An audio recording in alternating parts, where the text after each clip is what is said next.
livre de Jean.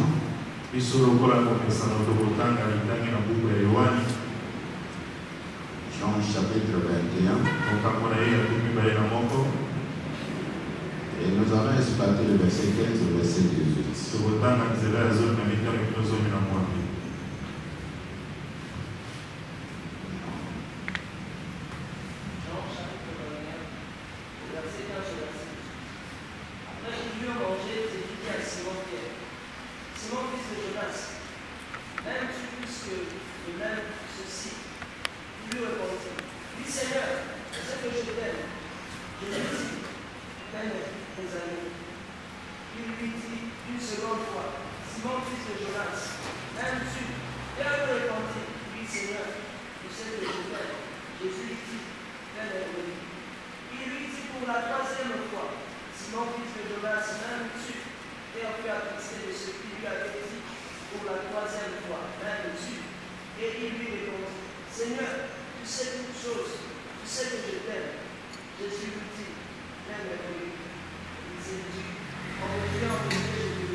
La dame pourra commencer à partir du verset 14. C'était déjà la 3e fois que Jésus se montrait à ses disciples depuis qu'il était ressuscité des morts. Après qu'il eut mangé, Jésus dit à Simon-Pierre, « Simon, fils de Jonas, m'aimes-tu plus que ne m'aiment ceux-ci » Il lui répondit, « Oui, Seigneur, tu sais que je t'aime. » Jésus lui dit, « Paie mes agneaux. » Il lui dit une seconde fois, « Simon, fils de Jonas, m'aimes-tu » Pierre lui répondit, « Oui, Seigneur, tu sais que je t'aime. » Jésus lui dit, « Paie mes brebis. » Il lui dit pour la 3e fois, « Simon, fils de Jonas, m'aimes-tu » Pierre fut attristé de ce qu'il lui avait dit pour la 3e fois, « M'aimes-tu » Et il lui répondit, « Seigneur, tu sais toutes choses, tu sais que je t'aime. » Jésus lui dit, « Paie mes brebis. » Amen. Amen. Tendre Père, nous te bénissons pour cette parole. Toi, tu comprends plus mieux que nous. Et nous voulons que tu nous révèles, Seigneur, ta pensée dans cette parole. Et Dieu, que cette pensée que tu as préparée pour nous, puisse avoir une place de choix en nous. Éternel Père Tout-Puissant, que la lumière du Saint-Esprit soit et que nos cœurs soient éclairés que par cette lumière. Au nom de Jésus, viens et prends place. Amen. Amen. Alors, si vous voulez prendre le titre, c'est la vocation et l'amour. La vocation et l'amour. Des choses très différentes. Qu'est-ce que vous entendez par la vocation? La vocation, c'est quoi?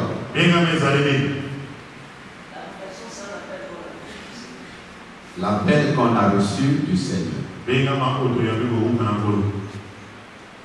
Et l'amour?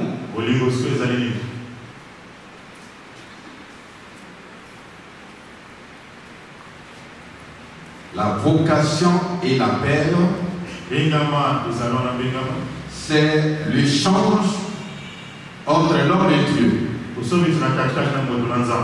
Dieu te donne une vocation. Mais toi, l'homme, tu dois répondre à cette vocation par l'amour. C'est là où c'est difficile. À travers les enfants de Dieu et dans la vie de plusieurs personnes, ils sont appelés à faire le ministère ou bien qu'ils sont appelés à œuvrer dans la maison de Dieu.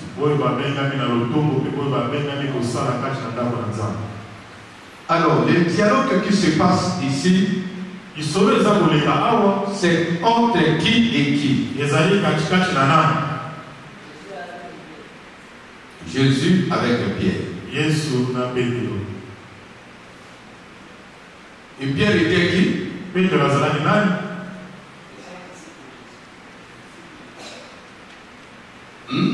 Vous ne lisez pas la Bible? Pierre était qui?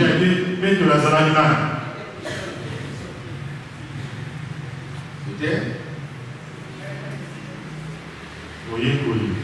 disciple. Voilà. Et carrément, c'est un apôtre. Choisi par Dieu, que le Seigneur l'a mis à côté de lui. Il a fait l'œuvre.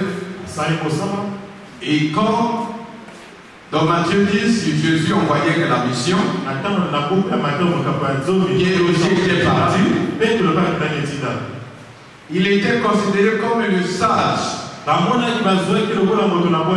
son âge, comme le sage du reste des apôtres. Il était considéré comme le porte-parole des autres auprès du maître.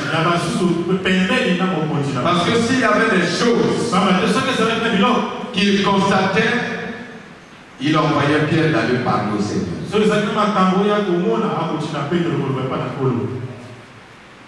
Amen. Amen. Mais sa vocation n'était pas assise sur l'amour. C'était assis sur les intérêts. Pourquoi je dis sur les intérêts? Parce qu'un jour qu'elle avait posé la question au Seigneur et nous, comme le Seigneur disait que le temps viendra que je vais quitter la terre et je serai livré entre les mains des pécheurs. La question de Pierre à Jésus était et nous qu'on a laissé nos fonctions, nos parents, nos familles pour te suivre. Et nous, et le Seigneur avait répondu à cela sagement.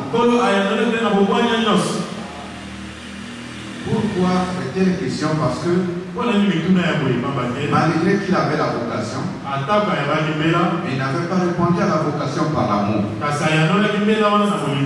Laisse-moi te dire que Dieu peut te donner tout. Dieu peut t'appeler. Dieu peut te donner un talent. Dieu peut te donner un ministère. Mais si cela ne s'accomplit pas par amour, c'est un travail nul que tu fais devant Dieu. Et quand vous avez suivi la lecture, parce que sur les écrans qu'on n'a pas pris les versets que pour mettre, sinon j'allais lire ça, vous allez constater que le mot que le Seigneur a répété plusieurs fois à Pierre, c'était quel mot?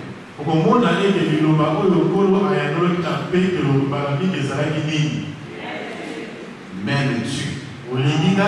Et quelle est la réponse de Pierre sur ce mot?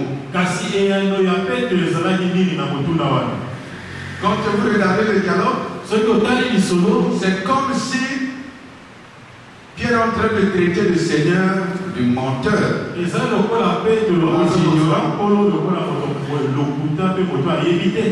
Comment quelqu'un qui connaît que vous l'aimez te pose encore la question que m'aimes-tu? Alors s'il y a cette question qui t'arrive, pour quelqu'un que vous aimez, il te pose encore la question que est-ce que vous m'aimez? C'est que il y a quoi? Il y a quelque chose. Il a constaté que ça ne tient pas. Écoute la réponse de Pierre. Mais toi tu sais. Est-ce que moi je sais? J'allais te poser encore la question.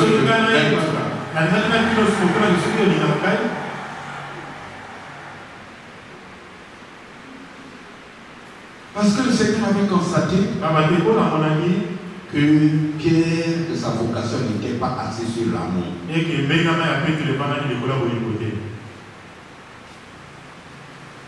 Et après la mort, après l'arrestation d'abord de Jésus, il va dire tout ce mot aujourd'hui. Après l'arrestation de Jésus, et quel est l'apôtre qui avait agi violemment? C'était qui? Pierre a coupé l'oreille de la fille. Et après avoir coupé l'oreille, Jésus a fait le miracle.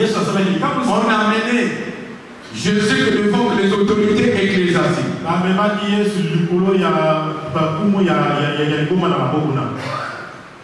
Lui, il est resté dehors. On lui pose la question. Toi aussi, tu étais parmi ces gens. Il a répondu, je le connais. C'est quelqu'un qui a l'amour. C'est quelqu'un qui a l'amour. Qui délivre son maître dans les temps difficiles. Je ne le connais pas. D'accord. Quelques minutes après notre revenu, moi je t'avais vu dans le jardin là-bas avec l'équipe qui était avec ce monsieur qu'on a. Et qu'est-ce que Pierre a répondu? Oh, monsieur, ce que tu dis, je ne comprends pas ça.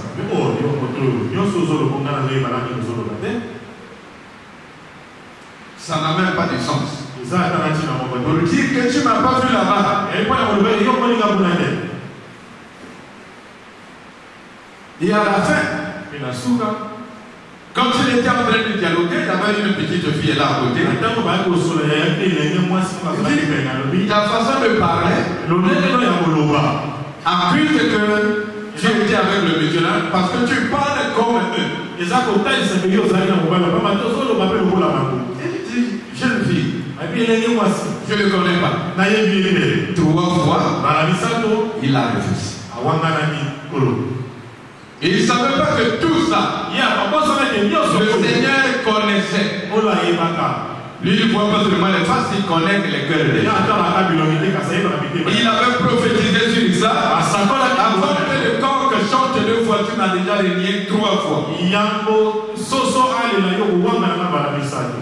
Après tout ça, le Seigneur est allé à la croix et il est mort, il a été enterré. Alors, le 3e jour, il est ressuscité. On est venu lui dire que le Seigneur est vivant par les femmes.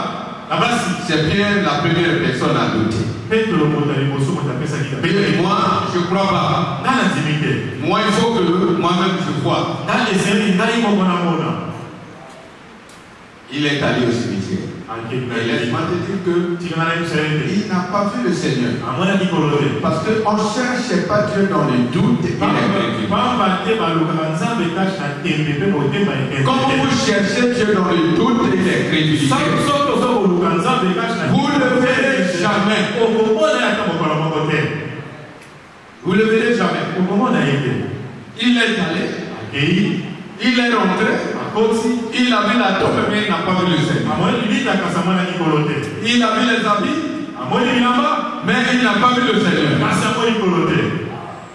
Et quand Pierre sort pour repartir, les femmes qui ont remplacé, ils ont vu le Seigneur vivant.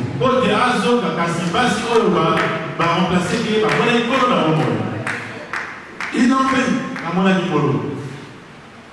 Et le Seigneur leur a mandaté d'aller dire à mes frères.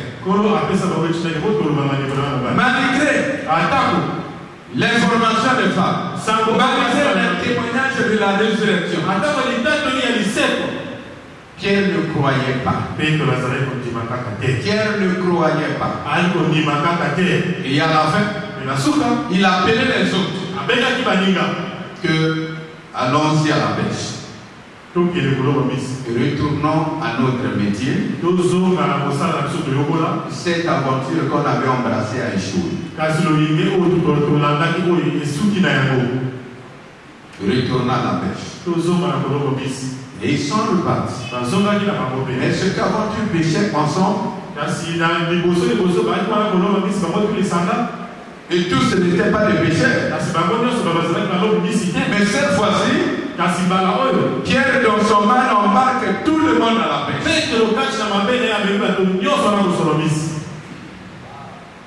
Ils sont partis.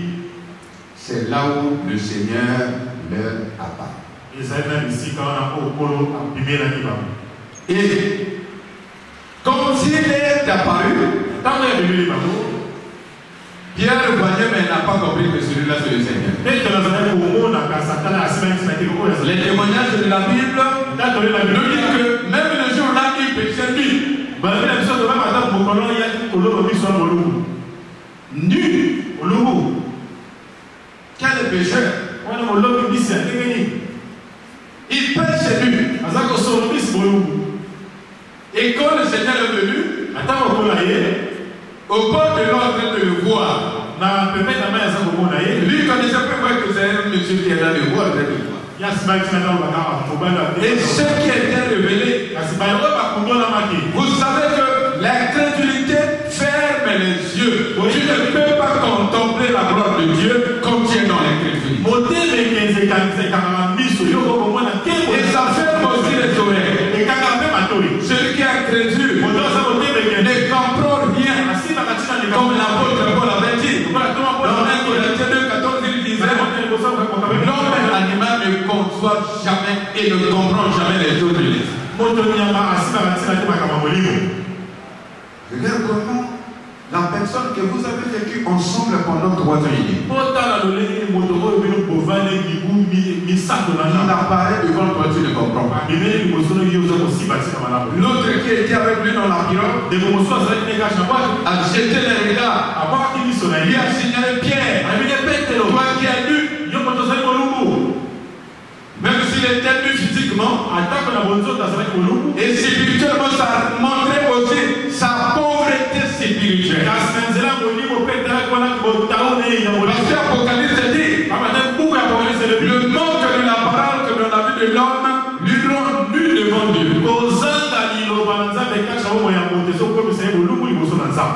Donc il était double fois nu. Nu spirituellement et nu physiquement. L'autre l'a dit, mais c'est le Seigneur qui est là. Il c'est vrai. Quand tu dis c'est vrai, tes yeux ne le voient pas. Et c'est maintenant. Vous avez vu que c'était lui. Et il s'est plongé dans l'eau. Et le Seigneur était là calme en train de l'attendre. Il a demandé les habits. Il a donné les habits. Quand il est sorti, c'est par là que le Seigneur a commencé à le parler. Pierre, fils de Jonas, m'aimes-tu plus que tout? Il dit oui, mais tu le sais. Tu le sais, tout ce qu'on vient de raconter, qui l'a fait. Il dit, tu le sais, que je t'aime. Il dit d'accord, va perdre mes brebis.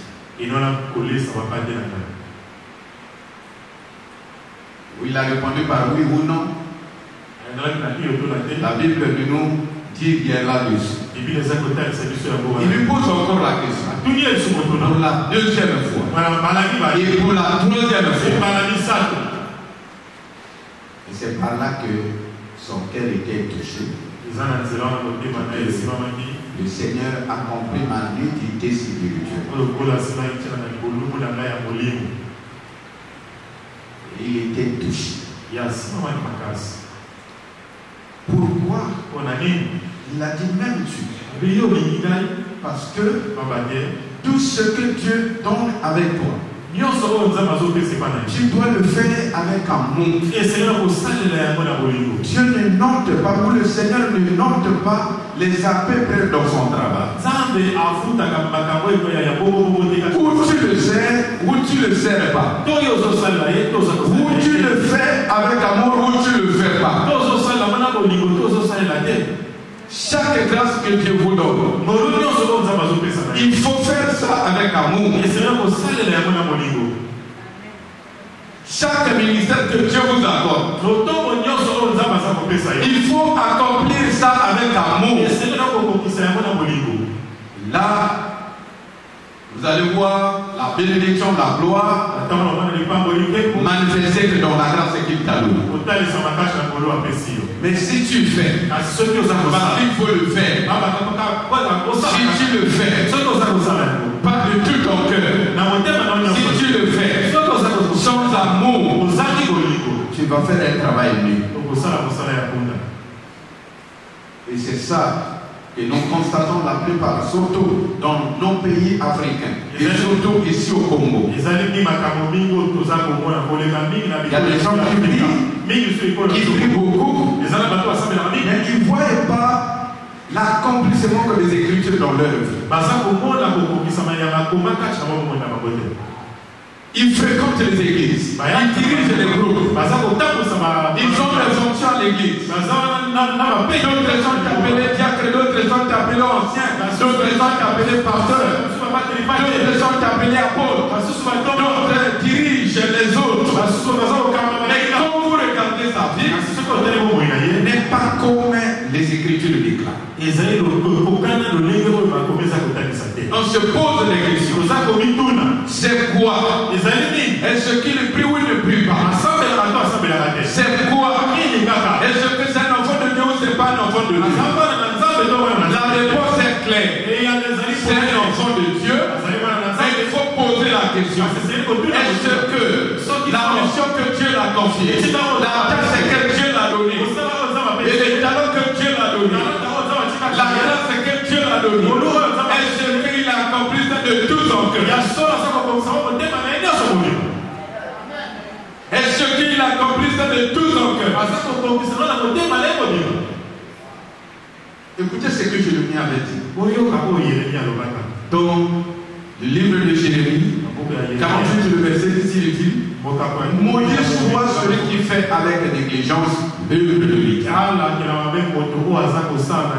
Maudit soit celui qui fait avec négligence l'œuvre de l'État.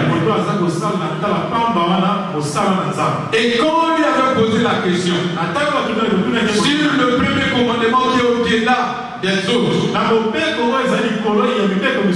et il a répondu: écoutez, le premier commandement qui dépasse tout, tu aimeras l'Éternel est ton Dieu de tout ton cœur, de toute ta force, de toute ta pensée et de toute ton intelligence, autour de l'amour. Tu aimeras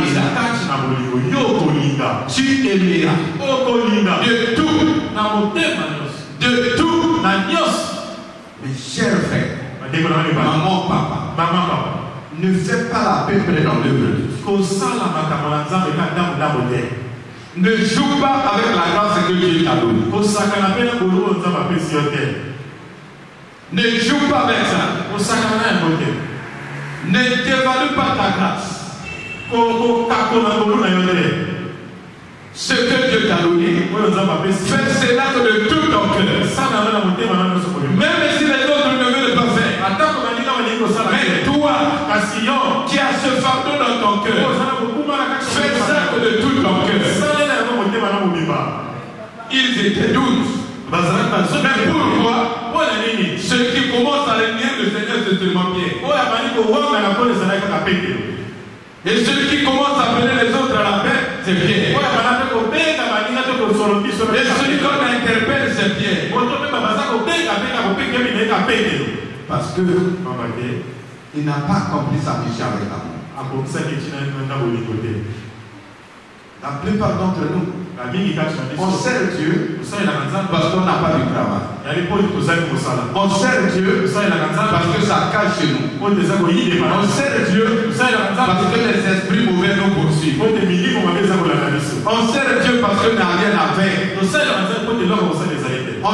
Dieu parce qu'on est malade. Mais il n'y a pas un amour sincère que vous le servez parce que Dieu vous a aimé. Il n'y a pas un amour sincère. Vous le servez parce que le choix de Dieu est tombé sur toi. Il y a des païens que dans le monde. Il y a des gens qui sont nés. Ils ont signé leur vie sur la terre sans connaître le Seigneur. De connaître Dieu, c'est une grâce. C'est une faveur imméritée. C'est la grâce de Dieu qui est tournée vers toi. C'est le concept divin qui a décidé. Et tu as été choisi. Et tu as été élu. Mais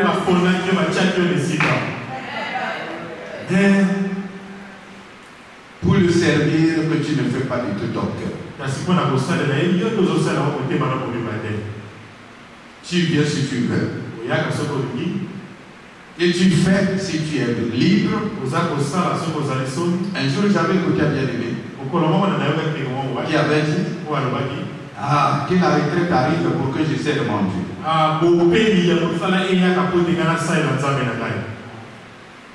Et c'est ça.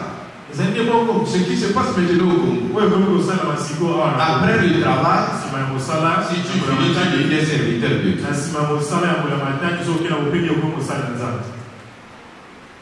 Donc après la retraite, la deuxième fonction qui t'attend, c'est de devenir serviteur de Dieu. On ne sert pas Dieu par occasion. Parce que tu es devenu libre. On sert Dieu parce que Dieu nous a aimés. Il nous a choisis. Il nous a appelés. Et il nous a confié sa mission. Oh, tu ne sais même pas dire amen parce que tu ne comprends pas que Dieu t'a choisi. Tu n'es pas convaincu que tu es appelé par Dieu. C'est pour cela que tu fais l'aventure dans cette maison. Ça ressuscite. Ça ne réussit pas dans ton groupe, ça m'est égal. Tu n'as pas de soucis. Mais laisse-moi te dire,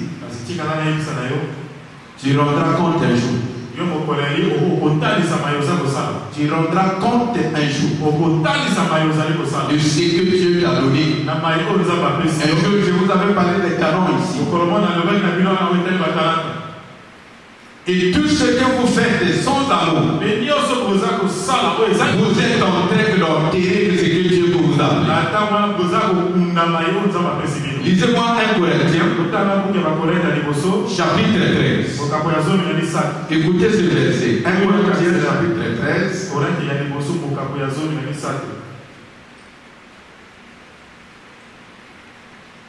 Je vais commencer la lecture à partir du verset 1 jusqu'au verset 7.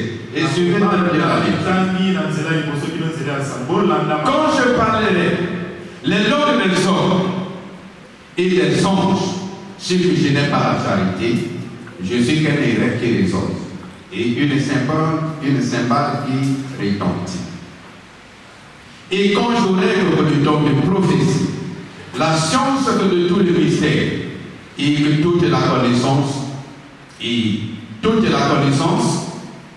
comme que j'aurai même que toute la foi, jusqu'à transporter les montagnes, si je n'ai pas la charité, je suis rien. Je suis rien. Et quand je distribuerai tous mes biens pour la nourriture des pauvres, quand je livrerai mon corps pour être brûlé, c'est que je n'aime pas la charité. Cela ne me sert à rien. Cela ne sert à rien. Est-ce que vous comprenez? La charité, ça c'est le verset 4. La charité est patiente. Elle est pleine de bonté. La charité qui n'est point envieuse.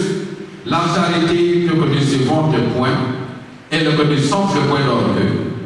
Elle ne fait rien que de malhonnêteté. Elle ne cherche point son intérêt. Elle ne s'irrite point. Elle ne soupçonne pas le mal. Elle ne se réjouit point que de l'injustice. Mais elle ne se réjouit que de la vérité. La charité excuse tout. Elle croit tout. Elle espère tout. Elle supporte tout. Amen. Amen. Amen. Amen. Est-ce qu'un jour tu as déjà lu le verset? Tu as déjà lu cette partie? Comment l'apôtre Paul dit? Quand je parle en langue, même les langues des hommes, si je n'aime pas l'amour, je ne suis qu'un symbole irritant. Mais quand on parle des langues, c'est que Dieu est avec vous. C'est que Dieu est avec vous quand vous parlez en langue. Tu dis oui. Tu peux parler en langue parce que je t'ai donné la vocation. Mais tu dois répondre à cette vocation par amour. Si tu le fais sans amour, le travail que tu fais sera zéro. Dit aussi, quand je prophétise, quand j'ai la parole de connaissance, quand j'ai le don de miracle, et si je n'aime pas l'amour, je ne suis rien. Le don de miracle, ça prouve que Dieu est avec toi. La parole de connaissance, ça prouve que le ciel est en contact avec toi. Tout ça, c'est la part de Dieu vers toi. Mais ta part vers lui, c'est quoi? Tu dois le faire de tout ton cœur, avec tout ton amour, avec toute ton attention. Tu dois le faire. Regardez, je suis monté ici. J'ai vu. La Bible dit que si tu n'es pas fidèle dans les moindres, tu ne seras pas aussi dans les grands. J'ai vu le fleur ici, c'est même pas arrosé. Et quand on était dans la maison, nous avons des diacres. Quand tu montres ici, tu vois la vitre et que je suis ici. Il fait bien voir. Il dit ce que j'ai écrit.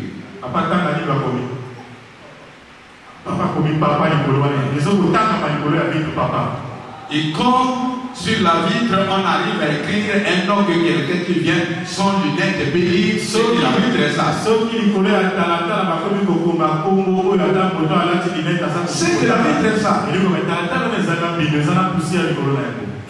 Étant donné qu'il y a des serviteurs, il y a des servantes dans la maison de Dieu. Servir Dieu, c'est pas seulement venir s'asseoir et écouter le message. C'est accomplir la tâche que Dieu t'a confiée de tout ton cœur. Toi tu sais, ne faut pas seulement témoigner le mal, mais il y a aussi le bien. Plus souvent, la sœur qui me donne les palpites ici, palpite c'est la dégâts pour autouriser à ma bête. Pas dans le mal, pas dans le mal. Moi, plus souvent, parfois le vendredi, samedi, je suis ici, je dors ici, pour se préparer en tout et pour tout. C'est que la nuit, je suis allé me reposer à 2 heures du matin. Et je me suis réveillé fatigué. Parce que après avoir prêché dans la rue, je suis venu pour préparer ce qui concerne le culte. Mais, plus souvent, c'est Madame Ngangalé qui est là et qui me touche. Parce que parfois, je suis d'abord concentré là-bas. Et quand je l'écoute chanter déjà ici, dans ma conscience, je dis, Rekela qui est à Masengo, à Makabandilou, est déjà ici. Moi, je suis d'abord comme ça. Moi aussi dans mon bureau, je commence à me précipiter. Parfois bien palpite. Et palpite, c'est dans ce sens que c'est une femme. Elle a des enfants. À ça, l'amour qui elle sait déjà comment elle commence à chanter. Moi, je donne ça à ma casse. Je peux faire un effort. Il faut prendre au sérieux ce que Dieu t'a donné. Dieu t'a appelé pour chanter. Fais ça de tout ton cœur.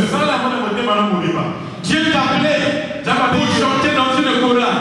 Fais ça de tout ton cœur. Le secret là, l'homme bien-aimé de la RDC, l'homme bien-aimé du Nigeria, ils ont déjà compris ça. Tu es avec Dieu, il ne note pas les à peu près. Les Nigérians, quand tu arrives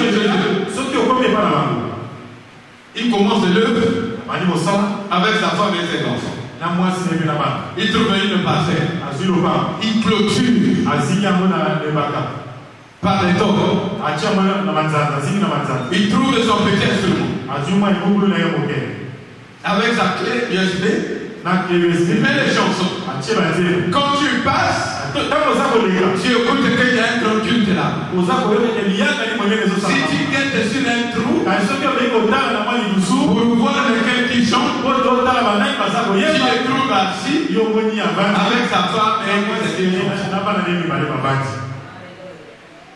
et le temps arrive, il n'y a même pas personne dans l'église, il a déjà étalé les Djégos, même 20 Djégos, il n'y a personne. Alors, le temps arrive, il prend le micro,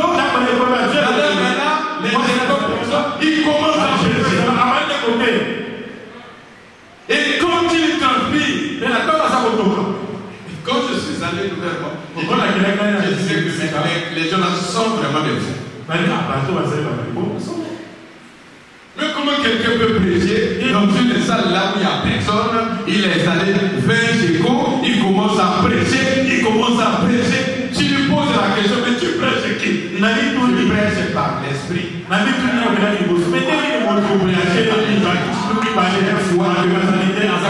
Dieu va envoyer les gens. Je le vois déjà par esprit. Si c'est un Congolais de Brazzaville, vous allez les chaises, personne ne Dieu même avant 10 heures. Tu prends ta Bible, tu dis à Madame Tokinanda, on va dire quelque chose à la vie. Aujourd'hui, bien, tu dis à ta femme, retournons chez nous, ils sont pas arrivés, qu'est-ce qu'on va faire? On va faire quoi? Non. Qu'il soit là, qu'il ne soit pas là, je dois faire ma mission. Je dois prêcher mon évangile. Je dois parler. Parce que je dois accomplir ce que Dieu m'a donné. Combien de fois, vous, à Colfam, vous avez reporté les répétitions? Parce que les gens ne sont pas venus. Parce que la dirigeante n'est pas là. On n'a pas répété parce que la dirigeante n'est pas là. Tu peux t'élever aussi. Chantez quelques chansons que vous connaissez. Accomplissez ce que vous êtes devenu faire. N'empêchez pas l'œuvre de Dieu à cause de l'individu. N'arrêtez pas à cause d'une personne. Il n'est pas venu. On ne répète pas. Il n'est pas là. On ne fait pas ça. Il n'est pas là. de papa dans le bureau national. Il y a des fois où papa voyageait dans le bureau. Il y avait le vice-président, il y avait les deux secrétaires généraux et les deux trésoriers. Moi, j'étais le trésorier adjoint. Et là, on programme la réunion du bureau national. Le vice-président est là. Il ne dirige pas la réunion. C'est dit qu'on attend Papa Mille. Papa Mille, quand on attend, c'est les derniers trésoriers. S'ils attendent, et le voient que Papa Mille arrive, le père déporte ici. En ce temps-là, je louais la rue Ndolo, au coin, face à face de Verdo. Il déporte ici. Les deux secrétaires sont là, le vice-président là, les trésoriers est là. Papa qui a voyagé. Et Papa Mille n'est pas venu. Il déporte vers Maman. Où est mon mari? Où est ton mari? Oh, papa qui est dit ça. Non, papa est allé en Erlès. Ah, vous êtes venu réunion pour être aussi aux élites. Nous sommes arrivés à la réunion, on a attendu. Maman peut aller plus. Maman, c'est pas sa curiosité.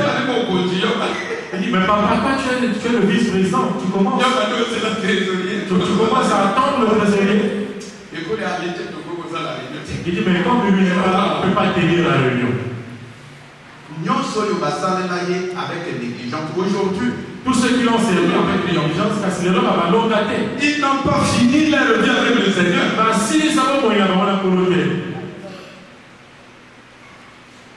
Parce que on ne fait pas l'œuvre de Dieu avec négligence.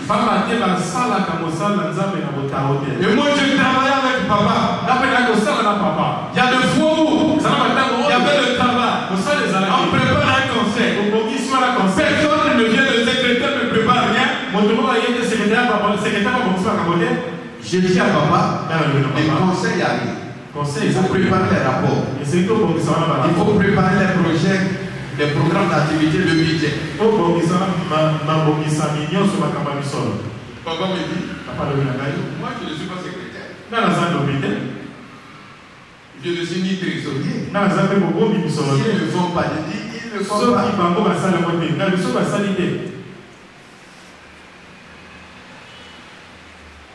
Et là j'appelle, il y avait un bien-aimé ici. Appelé Mongolivon. Et celui-là, vraiment, il était un peu assis dans l'administration. Il ne néglige pas les talents de l'autre. Connaît les compétences de l'autre. Là, je l'appelle. On rentre dans la maison, parfois 2 nuits. Après, par les rapports. J'avais toujours mon petit galopin. Quand on faisait les réunions, je notais pour moi à côté. Je connais que ce qu'on avait fait, ce qu'on avait programmé, on prépare les rapports. Le matin, on arrive ici. Le podium est installé. Ils sont là les premiers à s'asseoir. Et j'arrive au coin. Le secrétaire me dit c'est un mot. Papa, tu n'as rien préparé.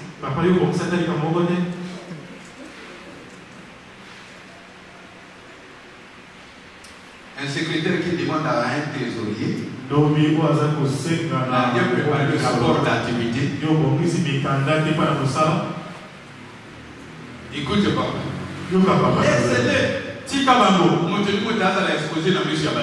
que chacun soit exposé devant tout le monde. Je dis non, papa. Si on serait exposé, c'est toi qui serais exposé. Les compétences, on va dire que le président ne fait rien. Ils sont prêts de boycotter pour t'exposer. Ils sont en train de t'exposer. L'accord, j'amène ça. Et je leur donne que des documents. Le secrétaire, comme tu le dis, tu demandes à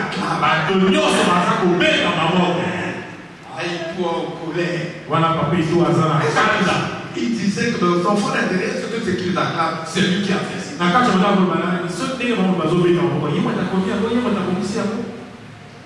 Et quand il est arrivé vers la fille chercher son successeur, il dit prenez celui-là. Ce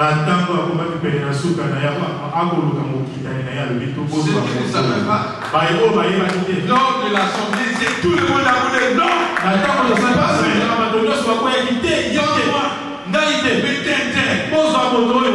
Il y a eu débat dans cette salle. Il doit pris son sac. Il est sorti. Restez avec votre assemblée générale. Moi qui les gère, qui connaît les compétences de chacun. Je dis prenez celui-là. Vous vous opposez de moi. Restez avec votre salle. Faites votre choix. Organisez votre bureau de votre manière. Je ne serai pas dedans. Papa, retourne. Papa, regarde déjà là. Quand il est retourné, je ne vous comprends pas. Mais si vous savez que quand on venait ici, vous acclamez. C'était le monsieur là qui faisait. Mais celui que vous voulez dans le place là, c'est un bon lecteur. Mais c'est eux dans le travail. Quand tu lis, vous pensez que c'est quelqu'un qui maîtrise la matière. Mais au-delà de lui, il ne maîtrise rien. Mais celui-là, il fait pas de bruit, mais il est sérieux dans son travail.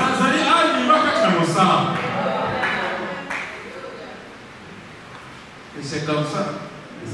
Parce que moi je prenais au sérieux ce que Dieu m'a confié. Quand tu ne prends pas au sérieux ce que Dieu t'a donné, tout ce que tu fais c'est zéro. Il dit si je distribue la nourriture, si je me livre moi-même, accepter à être brûlé au feu, si cela n'est pas fait par amour, c'est zéro. Et comprenez-moi là, prêtez l'oreille. Il y a des gens qui peuvent donner quelque chose à l'autre, mais pas par amour, par l'esprit que de se faire voir.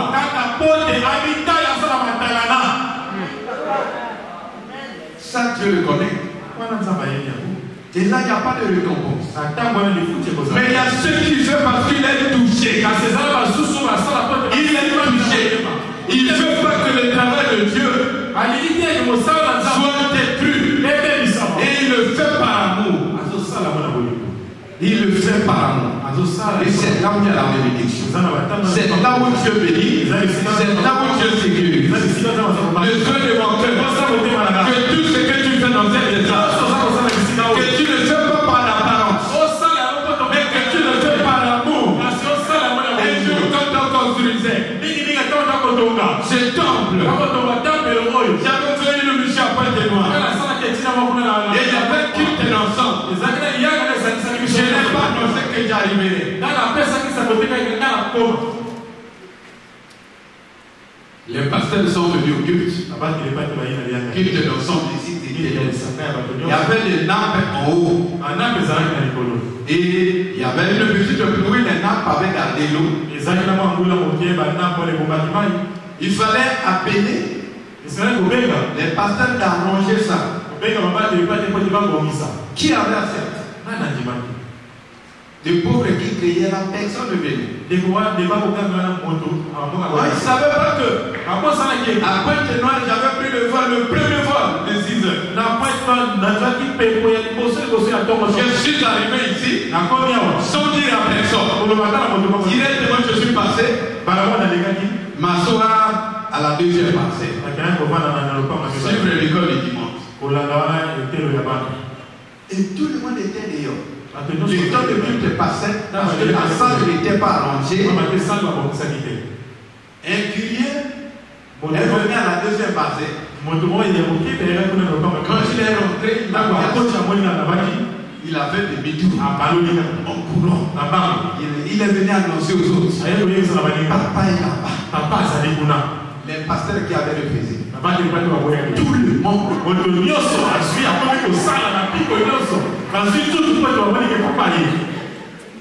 Ils ont la ville, ils ont installé les nappes. Est-ce que le travail là, ils faisaient par amour? Par quoi? Par l'esprit que de se faire boire. Que papa les apprécie.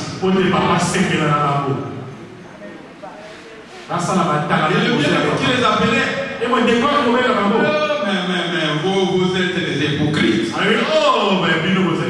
fait combien de temps que j'ai crié ici? Dès que vous avez écouté que papa est là-bas, tout le monde est venu mettre la main pour travailler. Non, ne fais pas pour faire plaire, non. Tu dois faire pour faire plaire à ton Dieu. Tu ne chantes pas pour l'homme, tu ne t'interprètes pas pour l'homme, et tu ne parles pas ensemble pour l'homme, tu ne parles pas pour l'homme, tu dois le faire par amour. C'est là où la plupart ne sont pas mis. Donc vous faites un travail, vous cherchez à plaire aux hommes. Tu as déjà eu ta récompense. Le ciel ne te bénira plus.